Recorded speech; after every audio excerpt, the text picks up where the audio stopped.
Good day, beautiful soul family, and welcome back to Miracles Beneath the Surface. It's so interesting because as I said it, hallelujah to God Almighty in the name of Jesus. Miracles beneath the surface of what? Could be the surface of the ground. But God is telling me the surface of the heavenly realm. And there's many levels. So as I'm walking, God was telling me to say this. It's a warning. On the emergency broadcast system, this is not a test. This is a wake-up call. Do not take any opioids. Do not take weed, marijuana, even if it's prescribed. The reason why I say this is because, I'm walking and it's like wisdom crying out in the streets. But the thing about it is that are we sensitive enough to hear it? You know, God's word, the Bible says, if you have eyes to see, then see. If you have ears, please hear what is being said. You have to ask yourself, again, about a system that wants to keep you sick. And should you really rely upon it? It's sad enough that the very things that were found to be illegal, as long as they can make money from it, a buck, a dollar bill that collects over time, as long as it goes into their pockets, it's now legal. As long as it can make them rich, it's now legal. But what about you? And what about your life? What I was seeing as I was walking, God was showing me smoke. And it's not so much about forcing you to do something, but it's a passive-aggressive type technique. Passively making you think that you want it. And so because they bring about an energy of you need it. Again, it's like this con artist, this salesman who is selling you something that you think you need, but you don't really need it in your life. It's only there to make the money. And as long as you stay sick, you continue to stay in that codependency. As long as you continue to take things that are not good for you, that keep you numb, that keep you asleep. That is why they allow and legalize things. Not to strengthen you, not to keep you awake. But God Almighty is telling me to say, stay away from such things. You know, in the Bible, it talks about how they were looking for soldiers.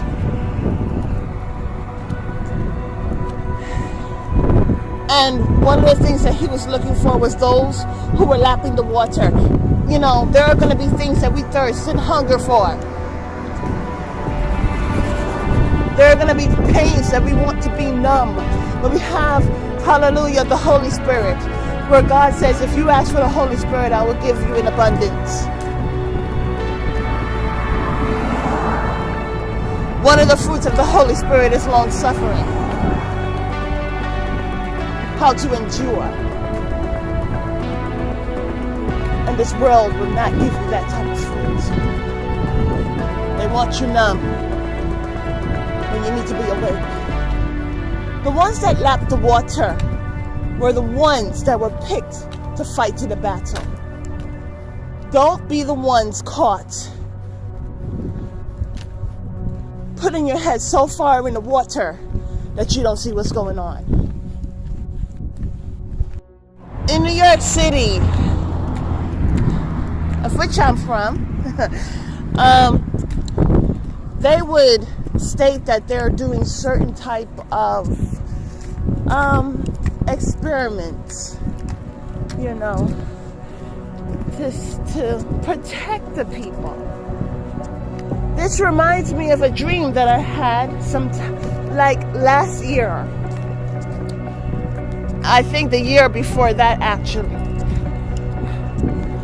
And what's so interesting is that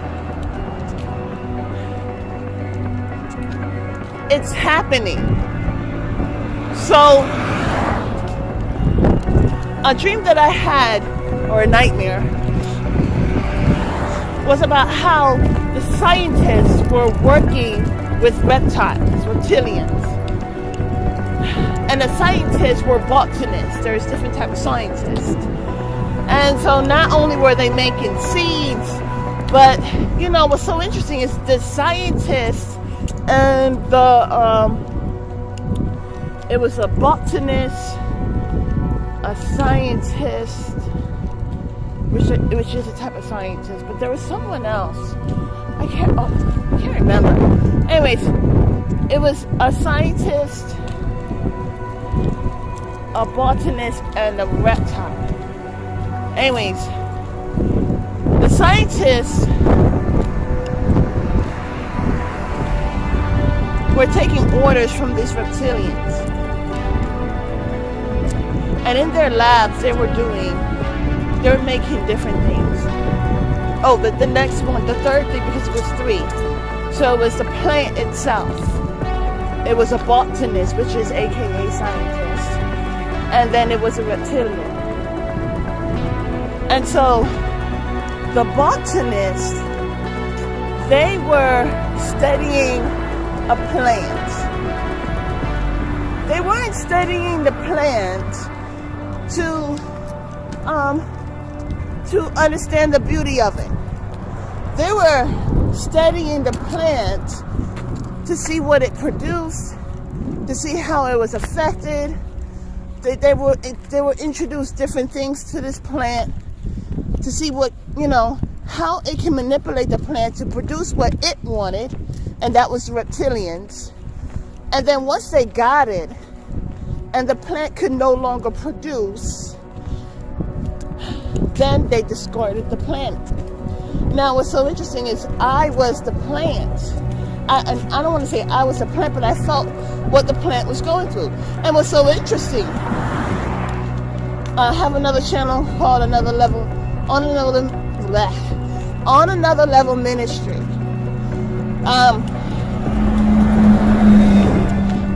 My emails are not working right, so I haven't been able to upload on there. But there are some good videos on there, and I encourage you to go check it out. But anyways, I was feeling the emotions of a plant, and the plant, it does have emotion. It does feel, and when it does, it gives off calcium. And I think I may go ahead and put that video in the description box. So,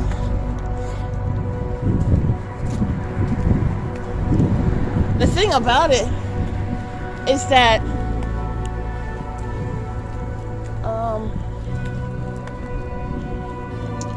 the plant was forming a connection to the botanist.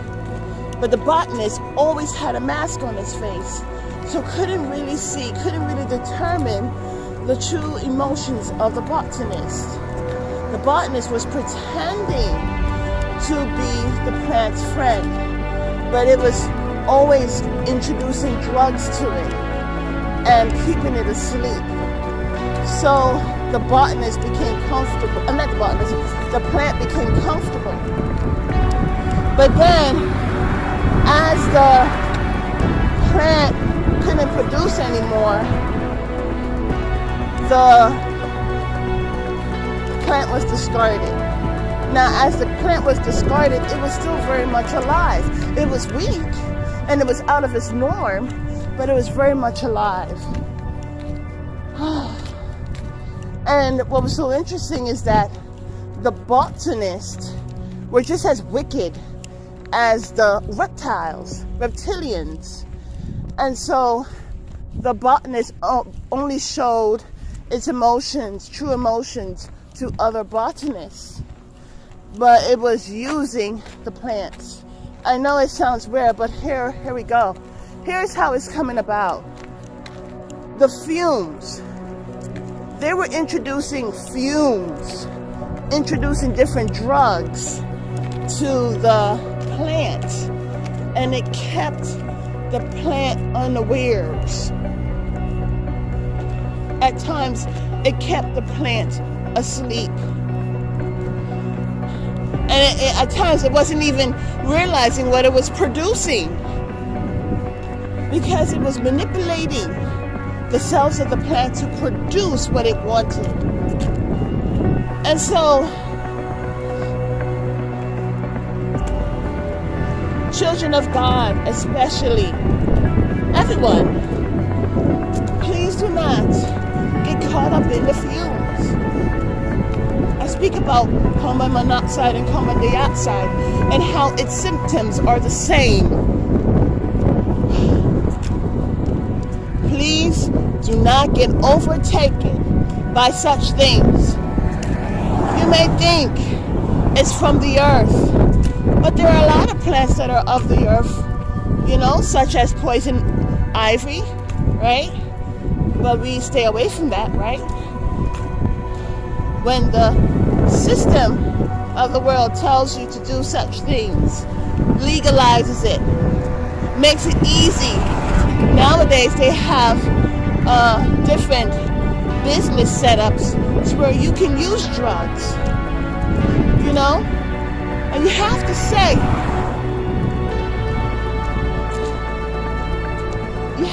to yourself, why is it allowed? Why is this allowed? What is it causing me to do? Is it causing me to be strong?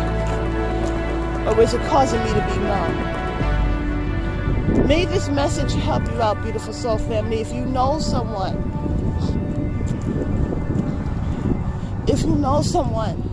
who is using, if you know someone, friends, family, strangers, pray for them. Sometimes, talking to them is one way, but sometimes talking to them pushes them away. Remember, they're numb.